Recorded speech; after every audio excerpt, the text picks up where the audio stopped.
할렐루야. 11월 16일 토요일 특별 새벽 기도회를 시작하겠습니다. 사도신경으로 우리 신앙을 고백합니다. 나는 전능하신 아버지 하나님 천지의 창조주를 믿습니다. 나는 그의 유일하신 아들 우리 주 예수 그리스도를 믿습니다. 그는 성령으로 잉태되어 동정녀 마리아에게서 나시고 본디오 빌라도에게 고난을 받아 십자가에 못 박혀 죽으시고 장사된 지 사흘 만에 죽은 자 가운데서 다시 살아나셨으며 하늘에 오르시어 전능하신 아버지 하나님 우편에 앉아 계시다가 거기로부터 살아있는 자와 죽은 자를 심판하러 오십니다. 나는 성령을 믿으며 거룩한 공교회와 성도의 교제와 죄를 용서받는 것과 몸의 부활과 영생을 믿습니다. 아멘. 찬송가 526장 찬양하시겠습니다. 찬송가 526장입니다.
하나님께 가까이 함이 내게 복이라. 어제나 오늘이나 영원토록 동일하시며 변함없으신 하나님 아버지, 주님의 크신 은혜에 사랑을 감사드립니다. 교회 창립 68주년을 맞아 특별 새벽 기도회로 하나님을 찬양하며 예배의 자리로 모이게 하시오니 감사드립니다. 하나님 아버지, 저희들 하나님의 은혜와 사랑 안에 살면서도 일상의 안일함과 공고한 상황에 얽매여 십자가의 참사랑을 잃어버리고 사사시대의 이스라엘 백성들처럼 각자의 소견에 오른 대로 살아오진 않았는지요. 말씀의 비추어 하나님 앞에 고백하오니 저희들의 허물을 용납하여 주시고 긍휼히 여겨 주시옵소서. 말라기의 말씀을 통하여 하나님께서 우리를 어떻게 사랑하셨는지, 우리에게 향하신 하나님의 뜻이 무엇인지 다시금 깨닫게 되었나이다. 새벽마다 우리에게 전해주신 말씀들을 마음에 품게 하시고 반응하게 하시며 성령 충만함으로 언약 공동체가 되어서 하나님을 경외하게 하시고 저희들의 믿음이 견고하게 서서 서로를 사랑으로 보듬어가며 위로하며 격려하는 모습으로 변화되기를 원합니다. 작은 능력을 가지고도 하나님께 칭찬을 받았던 빌라델비아 교회처럼 하나님의 기쁨이 되는 교회가 될 수 있도록 간절히 소망합니다. 하나님 아버지, 이 시간 말씀을 드리려 합니다. 말씀을 선포하시는 목사님 위에 성령 충만함과 영육간의 강건함을 주옵시고 주님의 능하신 손으로 붙들어 주셔서 생명력 있는 말씀이 선포되게 하여 주시옵소서. 말씀을 듣는 우리의 마음이 기경되게 하시고 저희 귀가 열리게 하여 주시사 아멘으로 화답하게 하여 주시옵소서. 오늘 한날의 삶도 하나님께서 함께 하실 것을 찬양하며 감사드리며 생명 되시는 예수님 이름으로 기도드립니다. 아멘.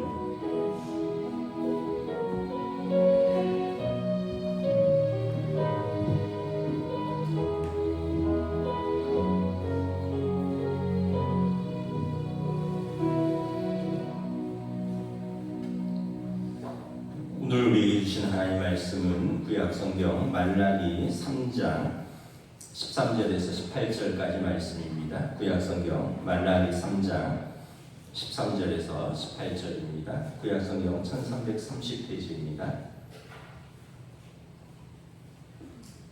다 찾으신 줄 알고 저와 여러분들이 한 절씩 교도하겠습니다. 말라기 3장 13절에서 18절입니다. 여호와가 이르노라, 너희가 완악한 말로 나를 대적하고도 이르기를 우리가 무슨 말로 주를 대적하였나이까 하는도다. 이는 너희가 말하기를 하나님을 섬기는 것이 헛되니 만군의 여호와 앞에서 그 명령을 지키며 슬프게 행하는 것이 무엇이 유익하리요.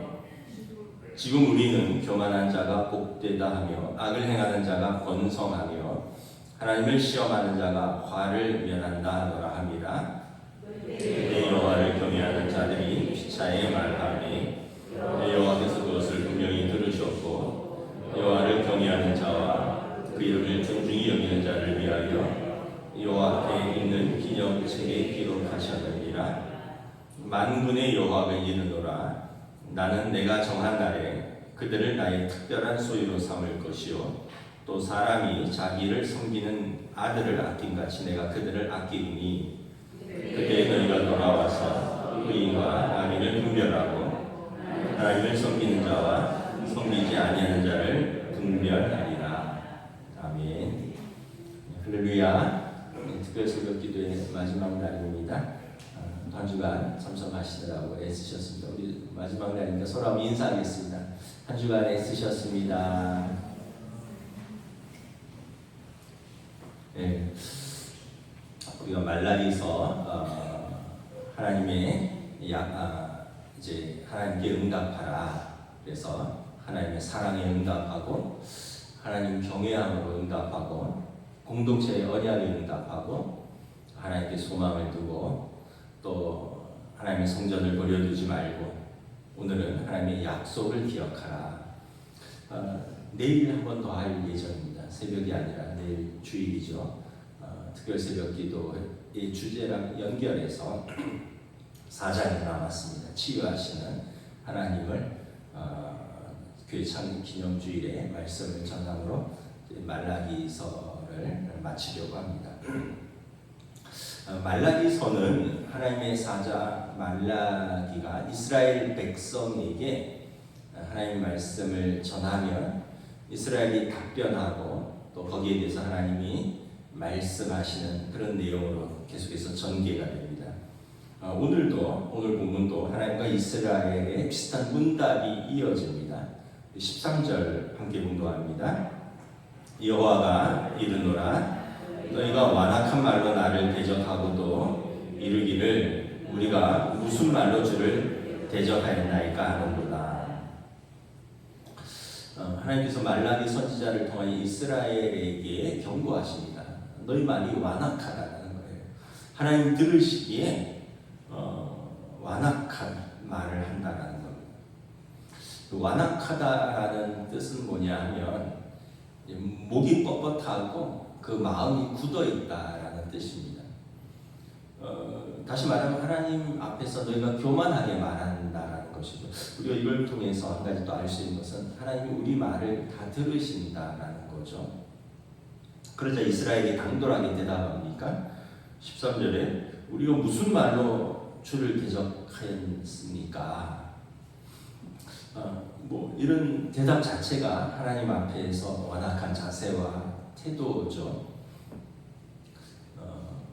저희가 어렸을 때는 이렇게 배웠습니다.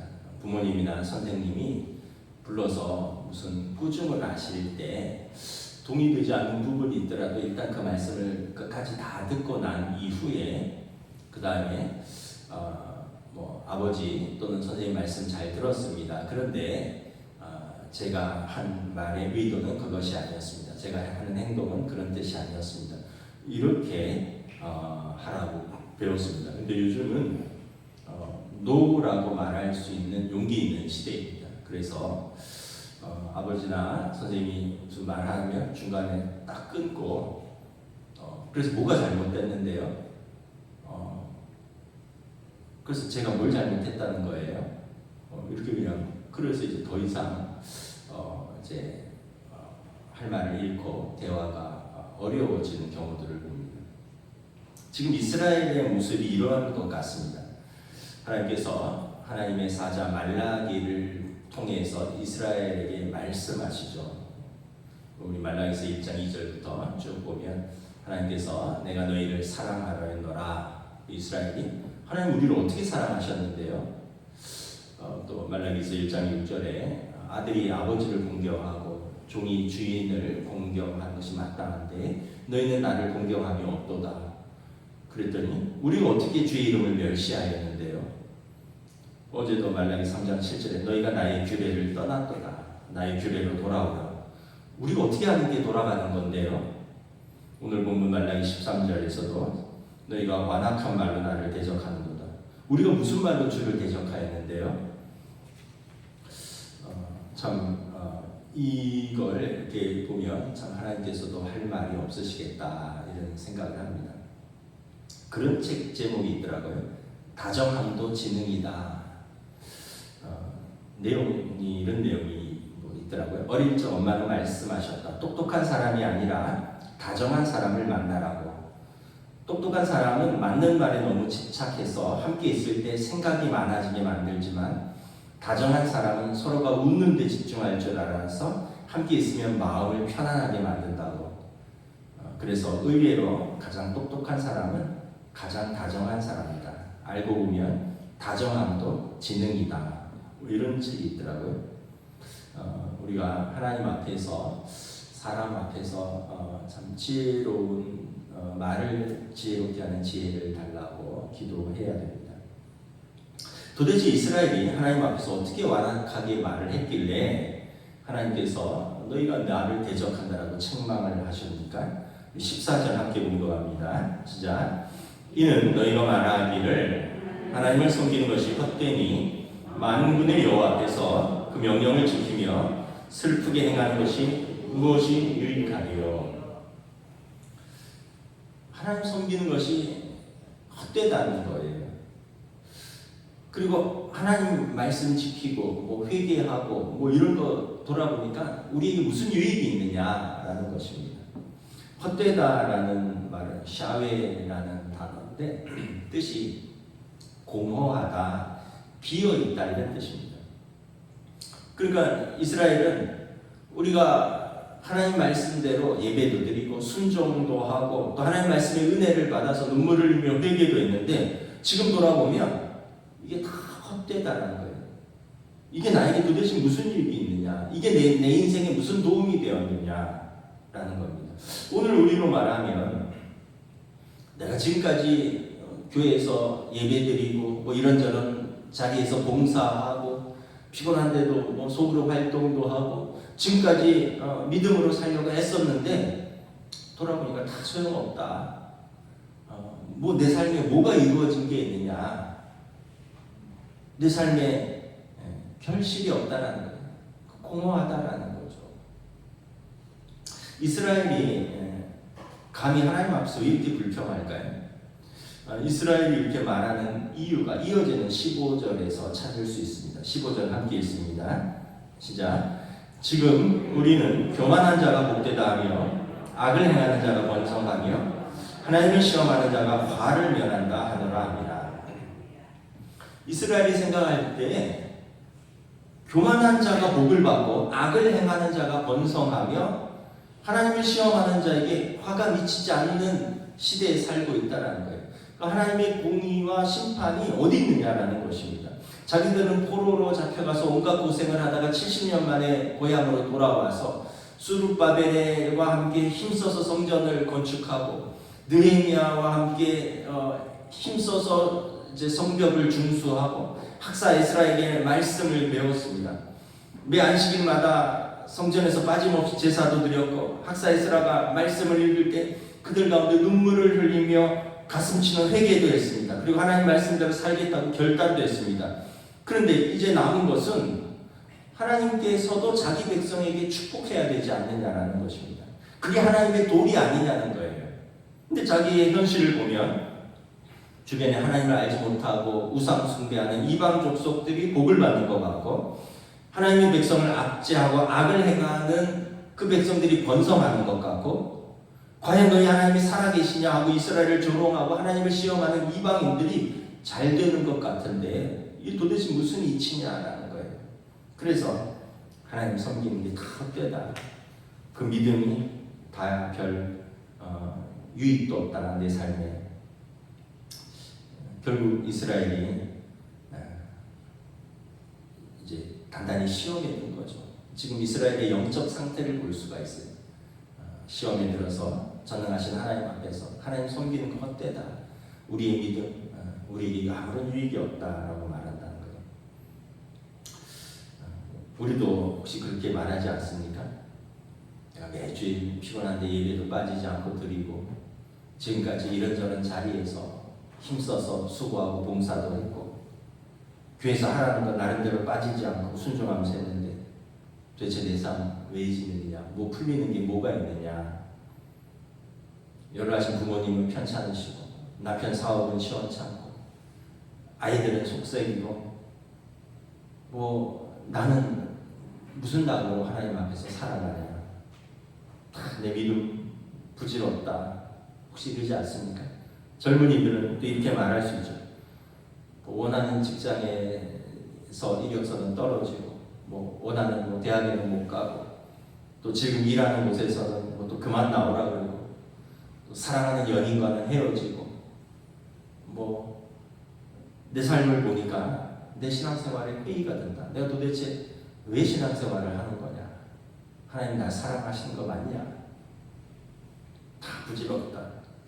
우리는 내 환경이 어렵고 내 일이 잘 안 풀릴 때 누군가에게 그 책임을 이렇게 투사하고픈 본능이 있습니다.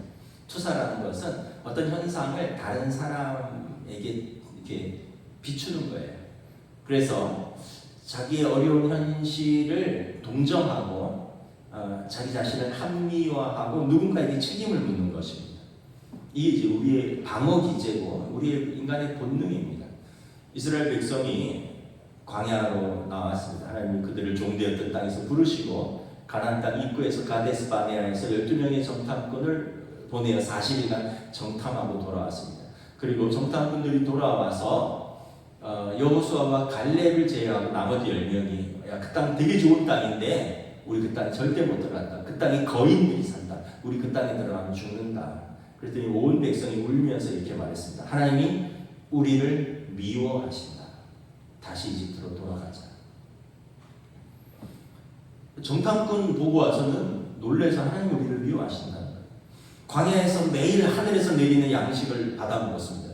전무후무한 일입니다. 역사에서 하나님께서 매일 양식을 내려서 먹인 민족은 이스라엘이 광야에 있을 때 40년밖에 없습니다. 그런데도 이 사람들은 물이 부족하면 또는 뭐 고기가 부족하면 또 누가 뒤쪽에서 쫓아오면 이렇게 말합니다. 우리가 이집트에서 죽을 데가 없어서 이 광야에서 우리를 죽게 하느냐. 그리고 왜 아론과 모세에게 돌을 들고 너희가 우리를 왜 이리로 이끌어왔느냐라고 돌을 듭니다. 사람들은 내 환경이 어렵고 내 일이 잘 안 풀리면 누군가에게 그 책임을 투사하고픈 본능이 있습니다. 이게 이제 자기를 동정하고 자기를 방어하고 합리화하는 그런 본성입니다. 그런데 우리가 이렇게 보면 하나님께서 우리를 사랑하시는 것은 분명한데 그것이 꼭 내 현실과 밀접하게 내 일과 구체적으로 하나하나 다 맞물려 있는 것은 아니에요. 하나님 큰 역사의 수레바퀴를 운영하시면서 우리가 그 안에서 순응하면서 하나님의 뜻 가운데 살아가는 거지 내 일의 크고 작음의 하나하나를 다 하나님의 뜻이 어떻고 하나님의 사랑이 어떻고 하나님의 공의가 어떻고라고 우리가 판단할 수 있는 그런 피조물이 아니에요. 존재가 아닙니다. 우리는 투기장의 비율처럼 그냥 그릇이에요. 제가 어제 선배 목사님 한 분이 췌장암에 걸렸다라고 저에게 전화하면서 이제 내가 참 정신이 번쩍 든다 이런 이야기를 하셨어요. 그래서 제가 물어봤어요. 아니 목사님 왜 췌장암이세요? 이랬더니 글쎄 나는 모르겠는데 우리 집안에 어른들이 암에 걸려서 돌아가신 유전적 그런 DNA가 있다는 거예요. 그래서 나도 그런가 보지 뭐 이러시더라고요. 그러고 보면 저희 외가도 그렇습니다. 저희 이모들, 어머니, 언니들이 다 돌아가셨는데 5분이 그분들이 뭐 몇 분은 암으로, 몇 분은 또 심장 질환으로 이렇게 다 돌아가셨어요. 그러고 보면 이제 저도 그 DNA를 물려받았으니까 저도 그런 가능성이 없다고는 할 수 없겠죠. 저도 뭐 언제든지 그럴 수 있는 거죠. 그렇다고 해서 내가 병에 걸리면 하나님 나를 사랑하시지 않는 거냐라고 부정해야 되느냐라는 것입니다. 어제 오후에 노예 사무실에서 충격적인 문자를 받았습니다. 우리 노예 어느 목사님께서 별세하셨다는 거예요. 왜 충격을 받았냐 하면 이분이 이번 주일날 은퇴하시는 주일이에요. 이번 오는 주일 내일 은퇴하고 원로 목사로 추대하는 받는 분입니다. 그래서 초청장 다 나갔어요. 그런데 어제 별세하셨다고 문자를 받은 거예요. 그 제가 54년생이시니까 이제 70세잖아요. 그 또래 젊은 연세 드신 분에게 전화를 해서 아니 목사님 내일 은퇴하시는 분이 왜 갑자기 돌아가셨습니까? 그랬더니 얘기를 들어보니까 사우나를 가셨대요. 그래서 목욕을 하고 이제 그 뜨거운 찜질방인가요? 사우나 이렇게 들어가셨는데 뭐 평일 오후고 그러다 보니까 사람들이 목욕탕이 별로 없었고 그 사우나에 이제 그 뜨거운 그 사우나에 또 들어오는 사람이 없었는데 목사님 거기서 심장마비가 일어난 거예요. 그래서 혼전하신 겁니다. 근데 사람들이 안 들어오니까 이 골든 타임을 놓친 거예요. 그러다가 이제 어떤 분이 이제 사우나로 들어왔더니 웬 어르신이 몸을 비스듬히 기대고 있는 거예요. 그래서 처음에 주무시나 보다 했는데 자기 나갈 때까지 그대로 변함이 없으니까 툭 건드려 보니까 스르르 쓰러지더라는 거죠. 즉시 119를 불러서 병원으로 이송을 했는데 이제 사망 선고를 받은 거죠. 이분이 교회를 개척을 하셨고요. 35년을 목회를 하셨습니다. 그리고 이번 주가 은퇴예요. 그럼 우리는 이렇게 생각할 수도 있죠. 아니 60이 안 된 젊은 목회자가 암에 걸리고 이제 70 교회를 개척해서 평생 목회하시는 분이 은퇴를 앞두고 하루 앞두고 돌아가시는 거. 하나님 너무 불의하신 거 아니냐? 하나님 너무 비정하신 거 아니냐? 우리의 믿음은 뭐냐? 너무 허망하다. 헛되다. 우리가 어려운 현실 속에서 항상 우리의 마음을 지킬 수 있어야 됩니다. 현실이 어려워지면 마음을 지키기 어렵고요. 마음을 지키기 어려우면 입술로 다 쏟아냅니다. 원망하고요, 불평하고, 저주하고, 결국은 이제 우리의 믿음이 다 드러나게 되는 거죠. 여러분, 예수님께서 십자가에 달리셨을 때 군중들이 조롱을 했습니다. 네가 하나님의 아들이냐고? 그럼 뭐 십자가에 왜 달려있냐? 너도 엘리 엘리 라마 사박다니 나의 하나님 어찌하여 나를 버리시나이까? 이렇게 예수님이 기도하시니까 그 너 아버지께 기도해서 너를 지금 내려달라고 해라. 예수님을 조롱을 했죠. 그러니까 사람들은 어떤 현상을 보고 다 내 뜻대로 해석을 하는 것입니다. 마치 나면서부터 소경된 사람을 보고 제자들이 누구 죄 때문입니까? 이 사람 태어날 때부터 앞을 못 봤는데 부모 죄입니까? 본인 죄입니까? 누군가의 죄를 찾고자 하는 심리처럼 우리는 이제 우리의 어떤 어려운 현실 또 고난을 다른 사람에게 투사하거나 하나님에게 투사하는 경향이 있다는 것입니다. 이스라엘의 이러한 불평에 대해서 말라기 선지자가 말하는 것이 그거예요. 너희의 어려운 형편도 알고 있고 너희가 현실 속에서 하나님께 원망스러운 마음을 가지고 있다는 것도 알고 있다. 그러나 하나님 앞에서 우리 믿음이 다 헛되다는, 지금까지 우리 신앙생활 한 게 우리에게 무슨 유익이 있었냐는 등 이런 불평의 말은 전능하신 하나님 앞에서 하나님을 대적하는 완악한 말이다라는 것입니다. 반면에 여호와를 경외하는 자들은 어떻게 말을 하느냐? 동일한 현실 속에서 다른 말을 하는 사람들이 있습니다. 16절 함께 읽도록 하겠습니다. 시작. 그때 여호와를 경외하는 자들이 피차에 말하며 여호와께서 그것을 분명히 들으시고 여호와를 경외하는 자와 그 이름을 존중히 여기는 자를 위하여 여호와 앞에 있는 기념책에 기록하셨느니라. 이스라엘 중에 하나님을 경외하는 자들이 있었는데 이 사람들이 하는 말도 하나님이 분명히 들으셨다는 거예요. 그러니까 여러분, 우리는 하나님께서 의인과 악인이 하는 말을 다 들으시고 판단하신다는 것입니다. 이 사람들은 어떻게 말을 했느냐? 동일한 상황에서 낭만과 불평보다는 우리가 신실하신 하나님을 바라보자. 우리의 믿음의 역사와 사랑의 수고와 소망의 인내가 하나님 앞에 결코 헛되지 않다. 하나님이 당신의 책에 우리의 이 믿음과 소망과 사랑을 기록하고 계신다. 하나님의 기록책에 기록되어 있다라는 거예요. 여러분, 동일한 현상에서 다른 말을 하는 사람들인데 우리는 어떤 말을 해야 되겠습니까? 어제 권장로님께서 교회에 일이 있어서 점심 무렵에 오셨는데 저한테 전화를 하셨어요. 목사님 밥 먹읍시다 점심. 근데 제가 마침 1시간 전에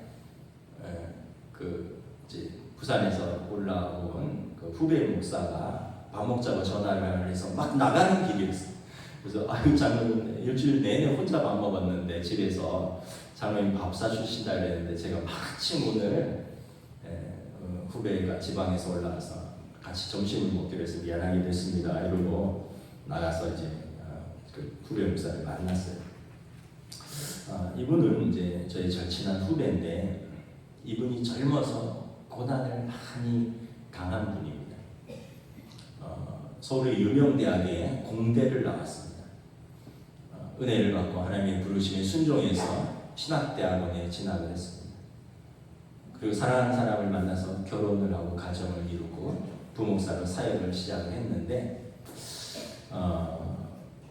이게 두 사람 성격이 도저히 맞지 않는 거예요.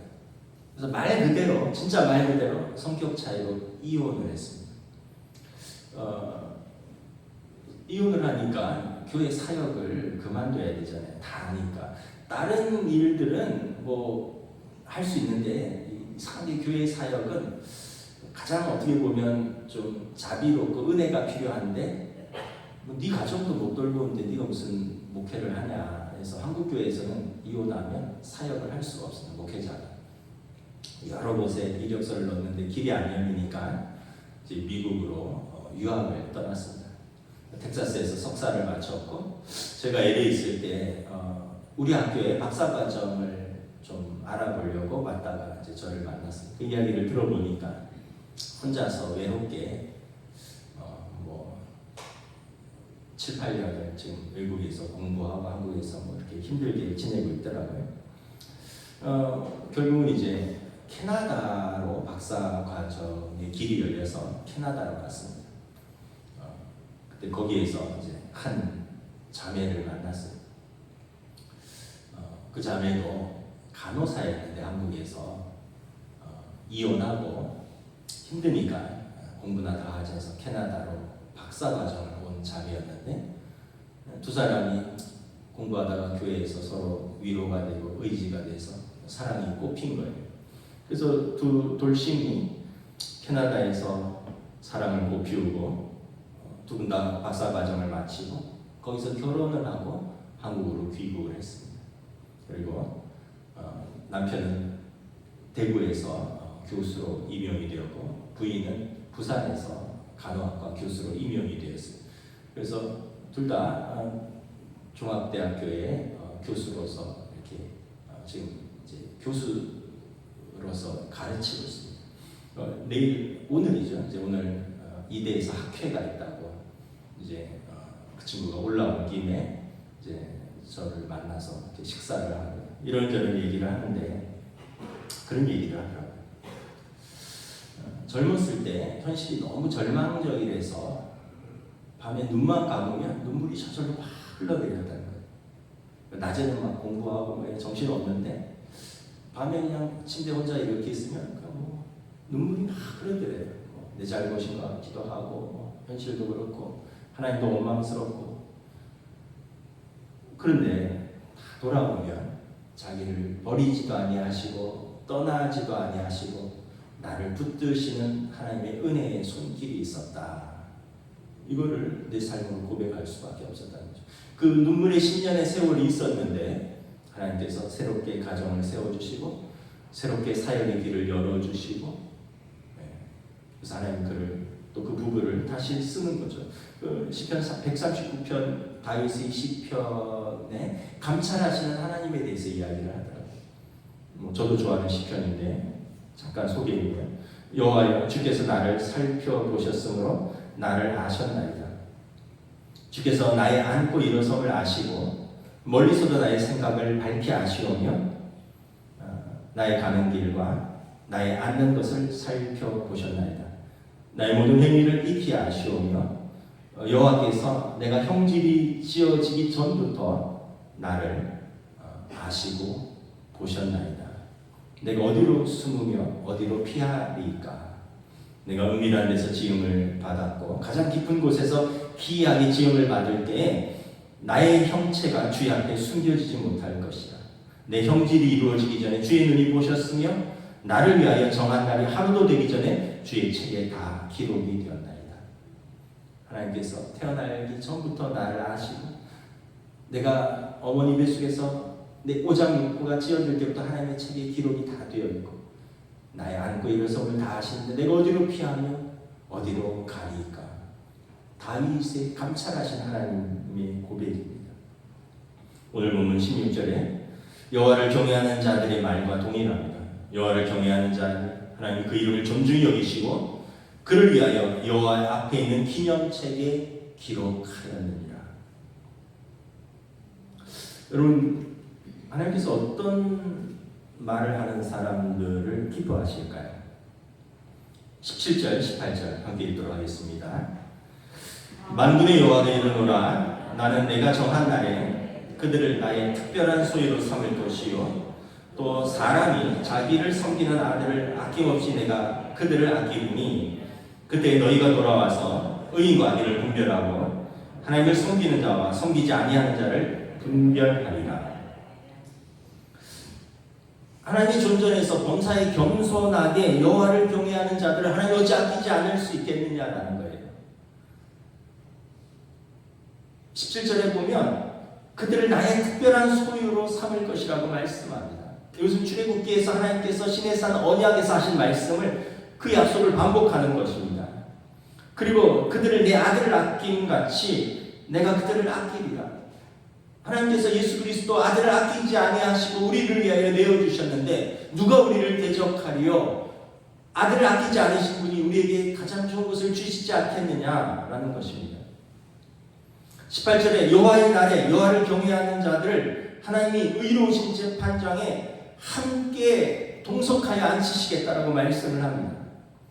여호와의 날은 의인에게는 구원의 날이고 악인에게는 심판의 날인데 의로우신 재판장이신 하나님께서 그 의인들을 그분의 자리에 같이 앉히셔서 악인들을 심판하겠다는 것입니다. 의인과 악인을 분별하고 하나님을 올바로 섬긴 자와 섬기지 않은 자를 심판하는 권세를 그 의인들에게 주시겠다고 약속하시는 것입니다.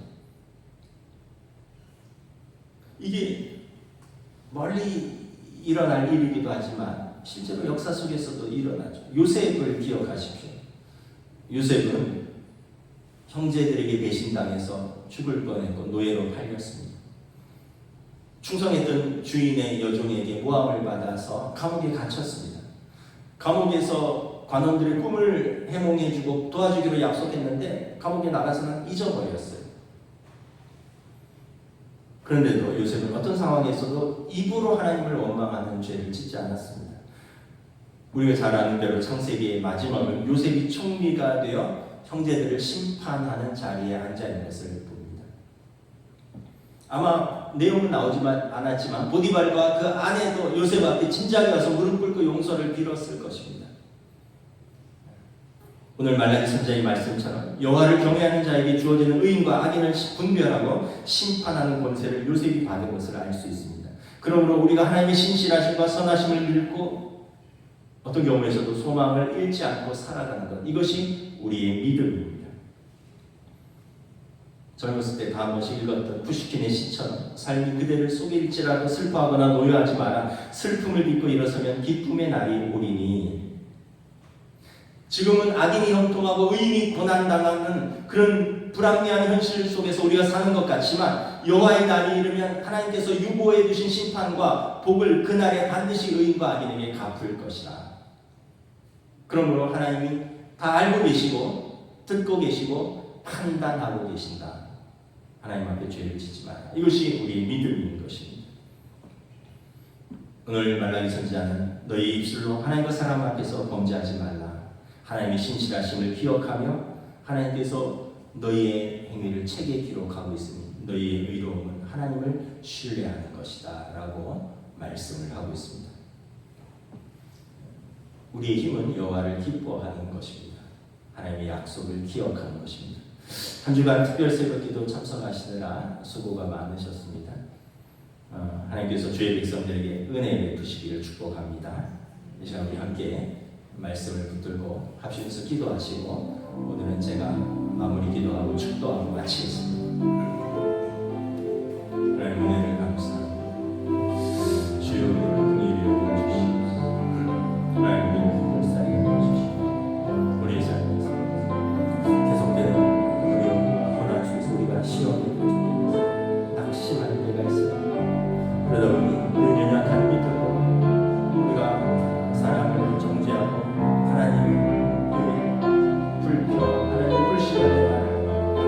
우리의 믿음이 헛되며 우리 믿음이 무슨 믿음이냐. 이스라엘의 그 말씀 이 입술로 하나님 앞에서 범죄하고 우리 자신을 돌아보는 오늘 말라기 선지자 말씀 하나님께서 들으시고 악인의 말도 들으시고 의인의 말도 들으시고 하나님을 경외하는 자의 말도 들으시고 하나님께 불평하는 자들의 말도 들으시고 하나님 판단하시고 그러므로 너희 의인들아 하나님을 경외하고 그 이름을 존중히 여기는 자를 하나님께서 그의 책에 기록하고 하나님께서 자기 아들을 아끼는 같이 여호와의 날에 그들을 하나님의 자리에서 의인과 악인을 분별하고 하나님을 섬기는 자와 섬기지 않는 자를 심판하는 권세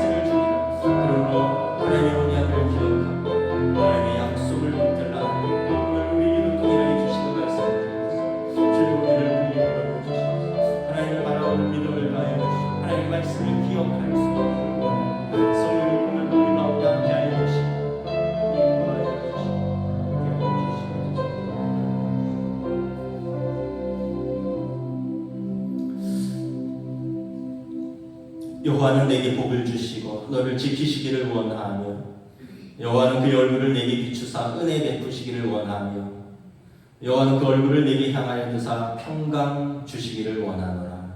아멘.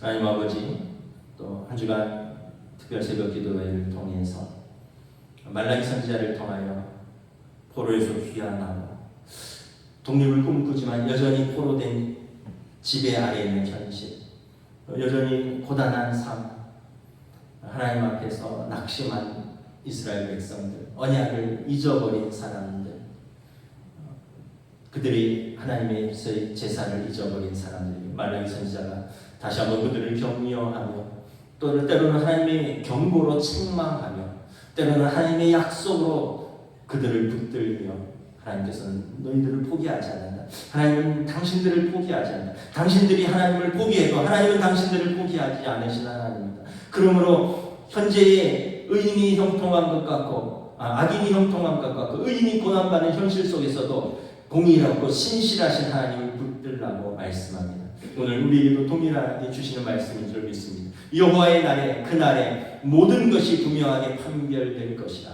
그때 우리는 장차 있을 영광을 바라보며 우리 현재의 고난 속에서 소망을 잃지 말고 믿음으로 하나님 앞에서 살아가라. 이것이 우리의 또한 사명인 줄 믿습니다.